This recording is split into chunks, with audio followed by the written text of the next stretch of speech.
Hello friends, good afternoon. कैसे हो? I hope कि आप लोग अच्छे ही होंगे। सो फ्रेंड्स, आज की इस वीडियो आप लोग में जीके जीएस का टेस्ट लूंगा, special UP BEd entrance exam 2022 के लिए। फ्रेंड्स, इस टेस्ट में जो टोटल आपके क्वेश्चंस होंगे वो होंगे 30। अगर आप लोग 30 में से 10 प्रश्न सही कर लेते हैं तो आपकी जीके जीएस की तैयारी अच्छी है। इस वीडियो में मैंने जितने भी क्वेश्चन लिए हैं सारे के सारे सिलेक्टेड क्वेश्चन लिए हैं, इंपॉर्टेंट क्वेश्चन लिए हैं जो एग्जाम में बार बार पूछे जाते हैं। तो चलिए इस क्लास को स्टार्ट करते हैं। और भी क्लासेस अगर आपको देखनी है, टॉपिक वैसी क्लासेस, प्रैक्टिस सेट की वीडियोस, प्रीवियस पेपर्स की वीडियोस देखनी है तो आप लोग प्ले लिस्ट में जाके देख सकते हैं। प्ले लिस्ट में आपको सभी सब्जेक्ट की क्लासेस मिल जाएंगी। फ्री पीडीएफ के लिए आप लोग हमारे टेलीग्राम चैनल से ज्वाइन हो सकते हैं। टेलीग्राम चैनल का नाम है एजुकेशन मिसाइल। इस वीडियो को डिस्क्रिप्शन बॉक्स में लिंक दे दिया हूँ टेलीग्राम चैनल की, आप लोग ज्वाइन हो सकते हैं। 9:30 बजे हिंदी लैंग्वेज की क्लास होती है, 2:30 बजे जीके प्लस करंट अफेयर की होती है, शाम 7:30 बजे रीजनिंग एंड सब्जेक्ट एबिलिटी की क्लास होती है। चलिए, अगर आपको सरकारी सीट लेना है बीएड में तो आप लोग हमारे चैनल से जुड़ जाएं। चैनल को सब्सक्राइब करके बेल आइकन को ऑल पे प्रेस कर लीजिएगा। जो भी यूपी बीएड की अपडेट है वो अपडेट आपको सबसे पहले हमारे चैनल के माध्यम से देखने को मिलेगी। कुछ डाउट्स वगैरह हो तो आप लोग कमेंट बॉक्स में अपना डाउट क्लियर कर सकते हैं। सबसे पहला क्वेश्चन आपकी स्क्रीन पे आ गया है। भारत में करेंसी नोट जारी करता है कौन? वित्त मंत्रालय या भारतीय स्टेट बैंक या वित्त सचिव या भारतीय रिजर्व बैंक? सभी लोग पहला का जवाब देने का प्रयास करेंगे। सभी को गुड आफ्टरनून। सभी लोग वीडियो को लाइक कर देंगे, शेयर कर देंगे ताकि और सारे लोग क्लास से ज्वाइन हो सकें। भारत में करेंसी नोट जारी करता है कौन? मैं आपको बता दूं, भारत में करेंसी नोट जारी करता है भारतीय रिजर्व बैंक यानी कि आरबीआई बैंक। ऑप्शन इसका जो है डी वाला बिल्कुल करेक्ट हो जाएगा। आरबीआई की स्थापना कब हुई ये भी आपको पता होना चाहिए। 1935 में आरबीआई का राष्ट्रीयकरण कब हुआ था और 1949 में हुआ था। डेट पूछे तो 1 जनवरी आपको याद रखना है, इसकी 1 अप्रैल याद रखना है, ठीक है। और आरबीआई के फर्स्ट गवर्नर कौन थे? सर ऑस्बॉर्न स्मिथ थे, ठीक है। और अगर प्रथम भारतीय गवर्नर पूछे आरबीआई के तो सीडी देशमुख आपको याद रखना है। प्रेजेंट टाइम पे आरबीआई के गवर्नर कौन है? शक्तिकांत दास हैं, ठीक है। और इसका हेडक्वार्टर कहां पे है? मुंबई में है। ये चीजें आपको पता होनी चाहिए, ठीक है। चलिए, इसरो किसका संक्षिप्त रूप है? इसरो का यानी कि फुल फॉर्म आपको बताना है। इसरो का फुल फॉर्म आपको बताना है। सभी लोग सेकेंड का जवाब देने का प्रयास करेंगे। तो इसरो का जो फुल फॉर्म होता है इंडियन स्पेस रिसर्च ऑर्गेनाइजेशन, इसका फुल फॉर्म होता है, ठीक है। ध्यान रखिएगा, बहुत एग्जाम में पूछा जाता है। इसरो की स्थापना बहुत पूछा जाता है। तो 15 अगस्त 1969 को इसरो की स्थापना हुई थी, ठीक है। और इसका हेडक्वार्टर कहाँ पे है? बेंगलुरु में है इसरो का। एंड इसके प्रेजेंट टाइम पे चेयरमैन कौन है? एस सोमनाथ हैं। इससे पहले डॉक्टर के सिवान थे, ठीक है। ये चीज़ें आपको पता ही होनी चाहिए। चलिए, मनुष्य किसके द्वारा जीवमंडल में पारिस्थितिक संतुलन बनाए रख सकता है? मनुष्य किसके द्वारा जीवमंडल में पारिस्थितिक संतुलन बनाए रख सकता है? 3 का जवाब देने का प्रयास करेंगे। मनुष्य किसके द्वारा जीवमंडल में पारिस्थितिक संतुलन बनाए रख सकता है? तो जीवों की सापेक्ष संख्या के सूक्ष्म संतुलन को समझकर जो है बनाए रख सकता है। ऑप्शन इसका डी वाला बिल्कुल करेक्ट हो जाएगा। चलिए, धूम कोहरा किसका या किसके संयोजन से जो है बनता है? धूम कोहरा बहुत ही इंपॉर्टेंट क्वेश्चन, स्टार लगा के नोट कर लीजिएगा। धूम कोहरा किसके संयोजन से बनता है? तो धूम कोहरा जो है धुआं और कोहरा के संयोजन से बनता है। ऑप्शन इसका डी वाला बिल्कुल करेक्ट हो जाएगा। सभी लोग हर क्वेश्चन का जवाब दिया करें। लास्ट में आप लोग अपना नाम और स्कोर कमेंट बॉक्स में ज़रूर से ज़रूर बताइएगा। मुझे पूरी उम्मीद है कि आज आपका 30 में से कम 20 प्लस स्कोर ज़रूर से ज़रूर जाएगा। इस वीडियो में बिल्कुल एग्जाम के लेवल के क्वेश्चंस लगाए गए हैं, तो ज़रूर पूरी वीडियो को ज़रूर देखिएगा आप लोग। और साथ ही आज की इस वीडियो हम लोग बात करेंगे यूपी बीएड एंट्रेंस एग्जाम 2022 के बेस्ट बुक के बारे में, जो कि है चक्षु प्रकाशन की बुक। कला वर्गी की स्टडी गाइड बुक है। इस बुक का कवर पेज आप लोग देख सकते हैं, यहाँ पे देख सकते हैं। इसमें आपको सभी सब्जेक्ट के इंपॉर्टेंट क्वेश्चंस आपको देखने को मिलेंगे और इसमें 2700 से ज़्यादा इंपॉर्टेंट क्वेश्चंस होंगे। 2017 से 21 तक के प्रीवियस पेपर्स भी आपको इस बुक में देखने को मिलेंगे। न्यू पैटर्न पर आधारित है यह पुस्तक हर हाल में अन्य पुस्तकों से श्रेष्ठ है। आपको यह पुस्तक हर मार्केट पे आसानी से मिल जाएगी। आप लोग इसे ऑनलाइन ऑर्डर करके घर बैठे भी मंगवा सकते हैं। इस वीडियो के डिस्क्रिप्शन बॉक्स में लिंक दे दिया, आप लोग लिंक को देख सकते हैं रेट वगैरह यहाँ पे देख सकते हैं, एग्जाम पैटर्न, और यहाँ पे इसकी विषय सूची देख सकते हैं इस बुक की, ठीक है। तो बहुत ही अच्छी बुक है। आप लोग कला वर्ग से हैं तो आप लोग इस बुक को ले सकते हैं। बहुत ही अच्छी बुक है, बेहतरीन तैयारी के लिए आप लोग ले सकते हैं। ये देख सकते हैं 2021 का यहाँ पे पेपर लगाया गया है। और साथ ही गाइड के अलावा चक्षु प्रकाशन की जो है बीएड एंट्रेंस एग्जाम की प्रैक्टिस सेट की भी बुक आती है, तो आप लोग प्रैक्टिस करने के लिए चक्षु प्रकाशन की बुक ले सकते हैं। यहाँ पे देख सकते हैं 39 से ज़्यादा क्वेश्चन होंगे इसमें। 2017 से 21 तक के इसमें भी आपको पेपर देखने को मिलेंगे। 15 प्रैक्टिस सेट आपको अलग से देखने को मिलेंगे। तो दोनों बुक्स आपको हर मार्केट पर आसानी से मिल जाएंगी। वीडियो के डिस्क्रिप्शन बॉक्स में दोनों बुक्स की लिंक दे दिया, आप लोग परचेज कर सकते हैं। अगला प्रश्न आपकी स्क्रीन पे आ गया है, टीका यानी कि वैक्सीनेशन का आविष्कार किसने किया था। वेरी इंपॉर्टेंट क्वेश्चन है, सभी लोग इस क्वेश्चन में स्टार लगा लेंगे। टीका यानी कि वैक्सीनेशन का आविष्कार किसने किया था, एडवर्ड जेनर ने किया था। ऑप्शन इसका बी वाला बिल्कुल करेक्ट हो जाएगा। ओके चलिए नेक्स्ट क्वेश्चन आपकी स्क्रीन पे आ गया है, कांच के निर्माण के लिए प्रयुक्त कच्ची सामग्रियां हैं कौन कौन सी। कांच के निर्माण के लिए प्रयुक्त कच्ची सामग्रियां हैं कौन सी, 6 का जवाब देने का प्रयास करेंगे। तो वो प्रयुक्त कच्ची सामग्रियां हैं बालू, सल्फर, सोडा। ऑप्शन इसका डी वाला बिल्कुल करेक्ट हो जाएगा। नेक्स्ट क्वेश्चन, हमारे भारतीय संविधान में कितने मूल्य कर्तव्य हैं। हमारे भारतीय संविधान में कितने मूल्य कर्तव्य हैं, 12, 8, 11, 9। 7 का जवाब देंगे सभी लोग।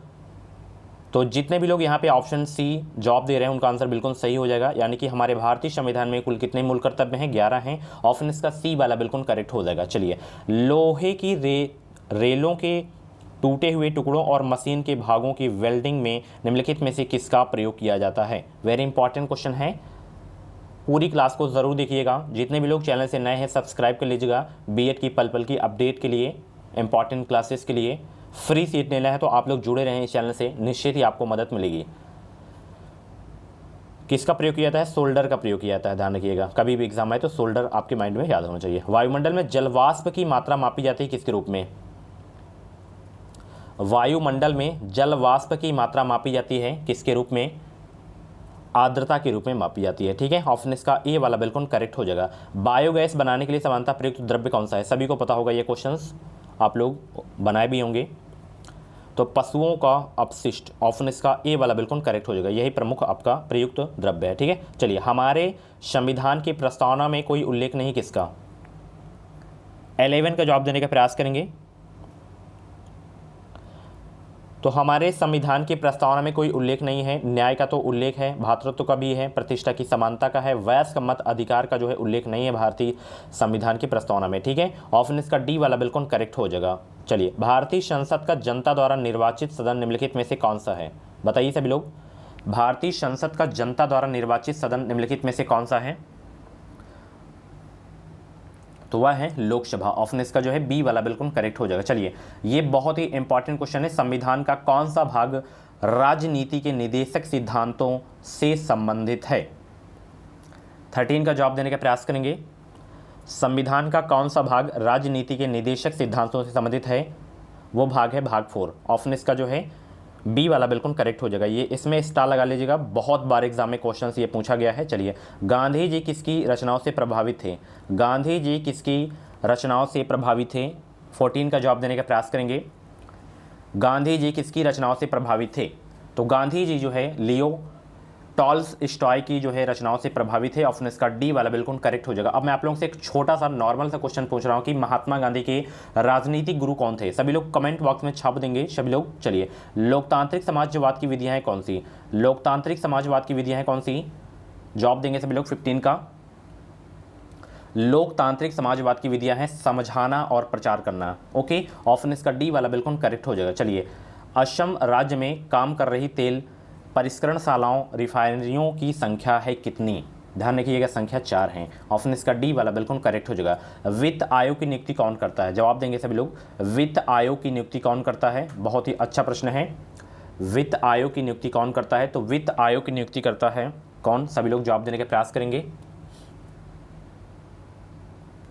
सभी लोग जवाब देने का प्रयास करेंगे, वित्त आयोग की नियुक्ति कौन करता है। तो ये आपको बता दूं मैं, वित्त आयोग की नियुक्ति जो है प्रत्येक 5 वर्ष में जो है राष्ट्रपति करता है। ऑप्शन इसका डी वाला बिल्कुल करेक्ट हो जाएगा। अगर वित्त आयोग की स्थापना पूछे तो 1951 आपको याद रखना है। ठीक है, वित्त आयोग का हेडक्वार्टर कहाँ पे है, न्यू दिल्ली में है। एंड इसके चेयरमैन कौन है, एनके सिंह है, 15वें नंबर के हैं। ठीक है, चलिए, अन्नपूर्णा योजना किस वर्ष कार्यान्वित की गई थी, अन्नपूर्णा योजना किस वर्ष कार्यान्वित की गई थी, जवाब देने का प्रयास करेंगे सभी लोग।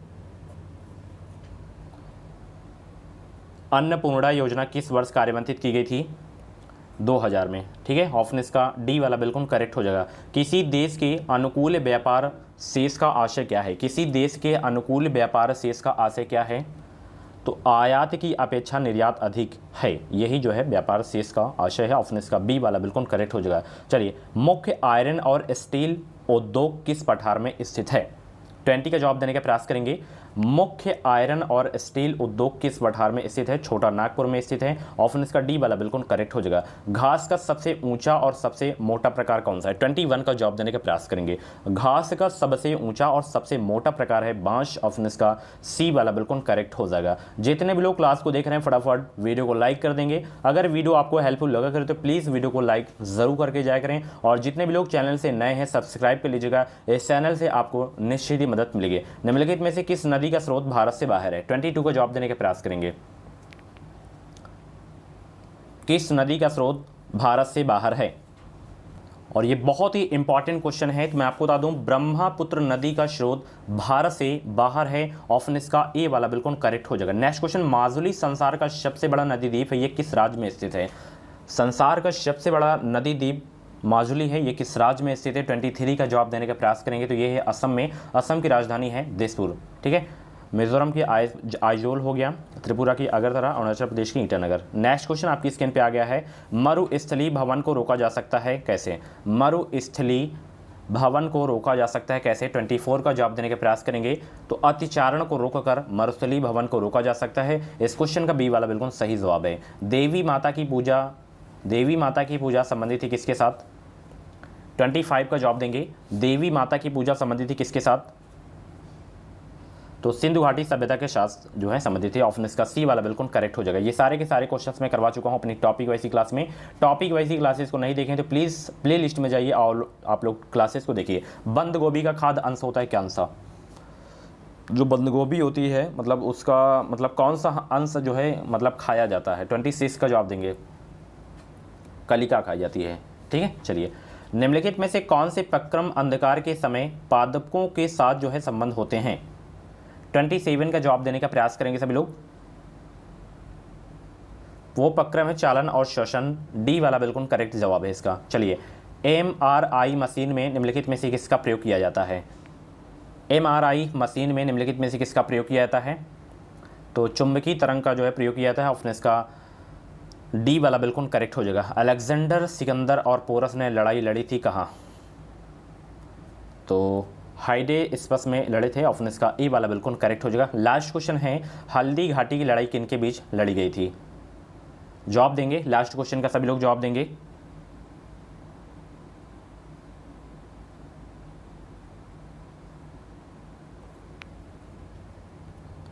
बहुत ही इंपॉर्टेंट क्वेश्चन है। तो हल्दी घाटी की लड़ाई सबसे पहले पता होना चाहिए कब लड़ा गया था? 1576 में। ये भी आपको पता होना चाहिए। ठीक है, डेट पूछे तो 18 जून 1576 को हल्दी घाटी की लड़ाई हुई थी। किनके बीच लड़ी गई थी आप लोग बताइए। तो अकबर और राणा प्रताप सिंह के बीच लड़ी गई थी ये लड़ाई। ऑप्शन इसका सी वाला बिल्कुल करेक्ट हो जाएगा। सो फ्रेंड्स, ये थे जीके जीएस के टॉप 30 इंपॉर्टेंट क्वेश्चंस। इन 30 इंपॉर्टेंट क्वेश्चंस में से आपके जितने भी क्वेश्चंस करेक्ट हुए हों तो आप लोग अपना नाम स्कोर कमेंट बॉक्स में ज़रूर बताइएगा। इस चैनल से आप लोग जुड़ जाएं, सब्सक्राइब कर लीजिएगा। इस चैनल से आपको निश्चित ही मदद मिलेगी। कुछ डाउट्स वगैरह हो तो आप लोग कमेंट बॉक्स में अपना डाउट क्लियर कर सकते हैं। मिलते हैं अगली वीडियो पे। Thank you so much.